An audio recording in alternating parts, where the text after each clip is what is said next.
洛梨沙拉，歡迎嚟到微波爐時分。首先準備一個洛梨、番茄、小黃瓜、紅洋葱、新鮮香菜或者薄荷葉、少量鹽、黑胡椒粉、橄欖油、檸檬汁或者青檸汁。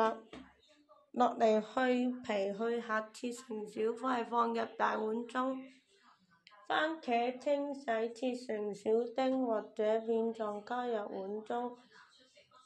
小黃瓜洗淨後可直接切成薄片或小丁加入沙拉碗中。如果喜歡，可以將紅洋葱切薄片加入沙拉中，增添風味。喺碗入邊加入鹽同埋黑胡椒調味，淋上橄欖油同埋檸檬汁，用湯匙輕輕拌勻，使所有材料均勻，攞上醬料。最後用香菜或薄荷葉做裝飾，即可上桌。